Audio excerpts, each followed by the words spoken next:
श्रवण करने का सौभाग्य प्राप्त हुआ है।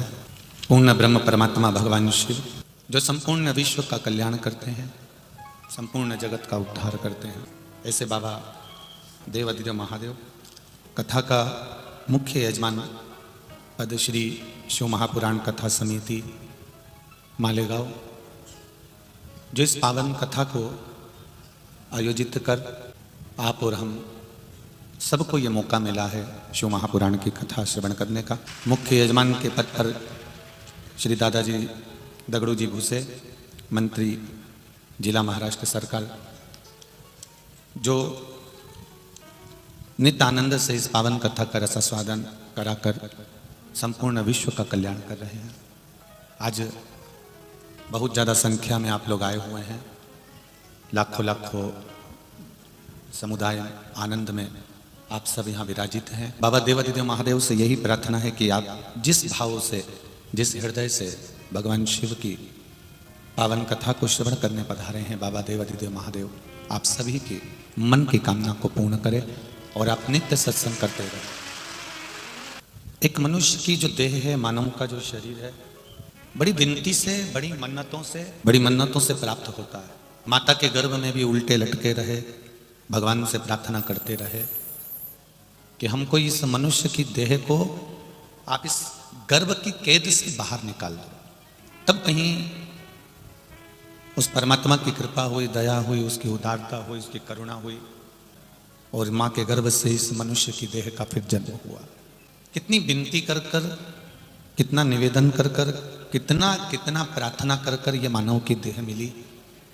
और यदि हम इस मानव की देह को यूं ही व्यर्थ में गंवा दें, इसको छोड़ दें, तो फिर दूसरी बार ये मानव की देह प्राप्त होना बड़ा कठिन है।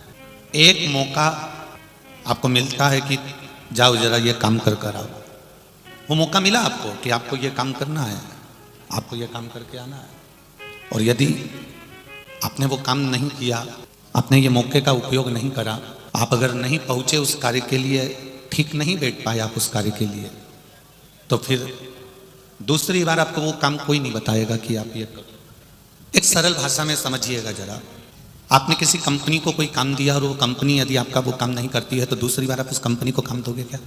बोलो, जम के बोलो जरा, नहीं दोगे। ये टेंट वाले भैया को काम मिला, इसने टेंट अगर सही लगाया तो आप इसको काम और दोगे। ये माइक वाला भैया है, साउंड वाला, इसने साउंड सही लगाया तो इसको काम आगे और दोगे। और अगर नहीं सही करा तो अगली बार मिलेगा क्या? जम के तो बोलो, नहीं मिलेगा। कोई कार्य अगर किसी को दिया गया है और वो कार्य अगर उसने श्रेष्ठता से नहीं करा, तो अगली बार उसको वो कार्य नहीं प्राप्त होता। उसी तरह परमात्मा ने एक बार मनुष्य की शरीर दिया है, अगर हमने इसको सही जगह लगाया तो वो भी बार बार हमको जन्म देगा, नहीं तो वो भी नहीं देने वाला। फिर वो जन्म हमको नहीं मिलने वाला, फिर वो जन्म हमको वापस प्राप्त नहीं होने वाला। फिर ये मनुष्य की देह मिली काय को, ये मानव का शरीर मिला काय को। पाप और पुण्य, इन दोनों में एक अंतर है। पाप करना नहीं पड़ता, अपने आप हो जाता है, और पुण्य को जम के बोलो करना पड़ता है। पाप को करना नहीं पड़ेगा, आपको झूठ आपको बोलना नहीं पड़ेगा, अपने आप बस मोबाइल उठा लो और किसी से बात में लग जाओ। उस बीच में आप एक टेप रिकॉर्डर अपने पास में रखो कि उस बीच में तुमने कितनी बार झूठ बोला, अपने आप निकल जाएगा, अपने आप, उसको निकालना भी नहीं पड़ेगा, अपने आप निकलता है झूठ भी।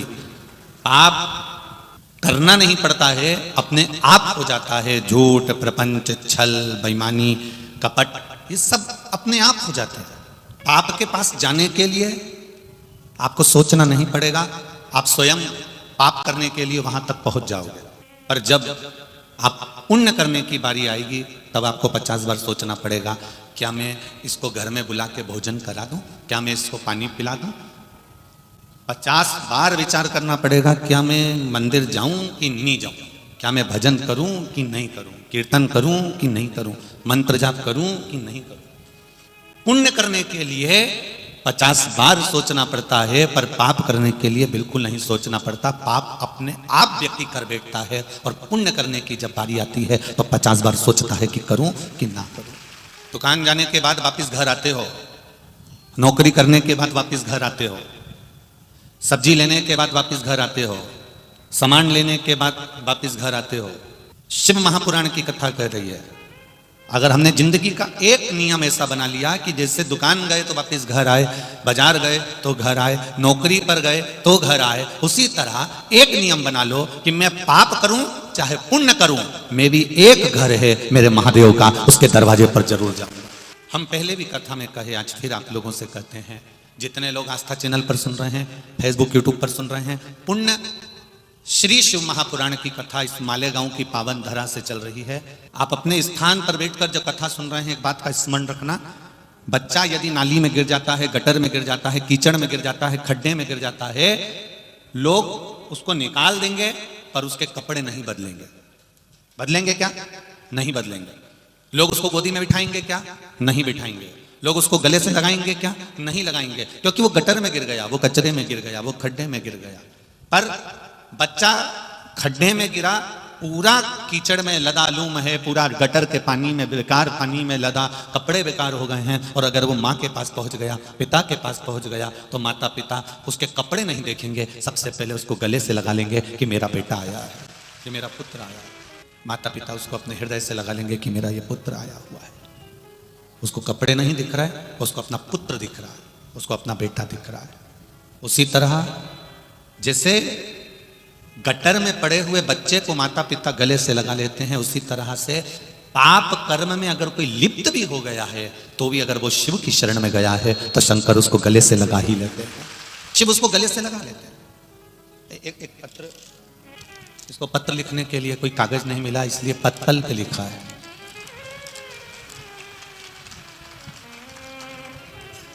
आप ही ने लिखा है? हाँ, दोनों हाथ हिला दो एक बार। श्री शिवाय नमस्तुभ्यम।